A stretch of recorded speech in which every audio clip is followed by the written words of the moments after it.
Nous avons le plaisir de recevoir aujourd'hui une actrice qui est devenue incontournable dans le paysage cinématographique français, aussi à l'aise dans des films d'auteur que populaires. Elle vient de présider le jury du festival Paris Court Devant. Bienvenue à Julie Gaillet. Elle sera accompagnée d'un des lauréats de ce festival, le jeune réalisateur Bastien Simon. Et cette romancière camerounaise, abonnée au prix littéraire, vient de publier chez Plomb ses âmes chagrines. Un peu comme ce qu'il y avait eu avec Persépolis, voilà, des films qui sont plus politiques ou plus intimes. Et dans l'animation aussi. Et justement, on va enchaîner avec Bastien Simon. Il a eu le prix de la photographie sur ce festival et il fait partie de vos coups de cœur. Donc on regarde un extrait de son documentaire et on le reçoit juste après. De son court-métrage et on le reçoit juste après. Bien. Détendez-vous.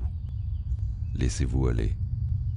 Laissez flotter votre esprit. Fermez les yeux et tentez d'imaginer, si vous le pouvez, l'immense difficulté que représente ce geste banal et simple pour qui est à la rue.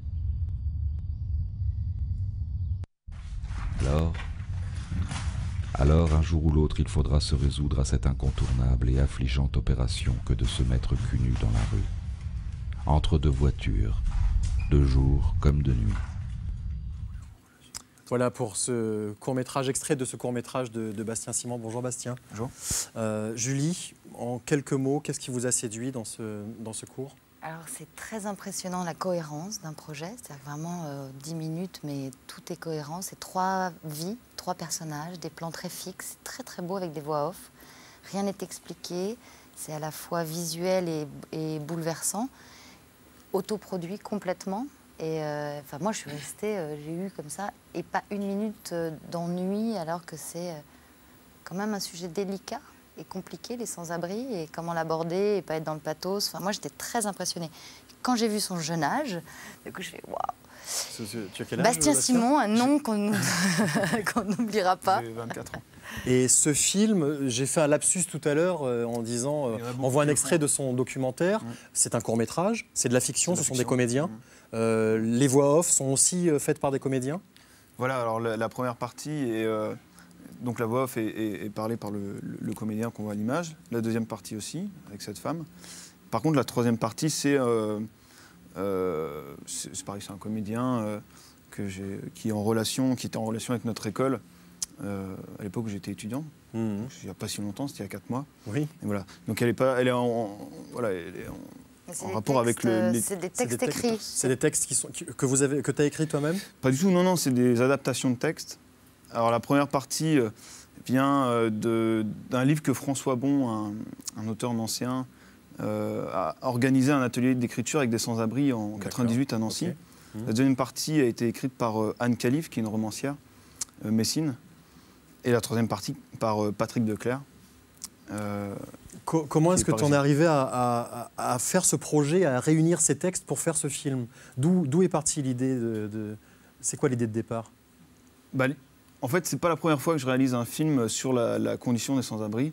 Il y a environ 4 ans, j'avais déjà réalisé un film qui s'appelait La traversée du temps, qui était pour le coup une récupération des textes du livre de François Bon. Il y avait 4 parties, donc toujours des histoires réalistes de la vie de sans-abri.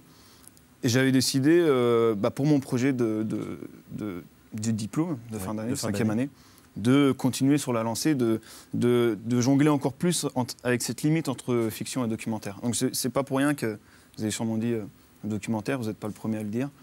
J'avais noté que c'était de la fiction, hein, mais c'est vrai que le lapsus est parfois révélateur, en effet, parce que c'est très documenté, justement. On me demande souvent si c'est des vrais, si j'ai filmé des sans-abri. Mais c'est vraiment mis en scène, voilà, c'est un texte écrit, donc ça c'est une belle distance. Par rapport à vous, quand on est dans un jury et qu'il y a tous ces films qu'on voit, comment on fait pour se mettre d'accord? Parce que déjà, juste pour aller faire des courses, on est d'accord qu'il y a des trucs, on n'est pas d'accord.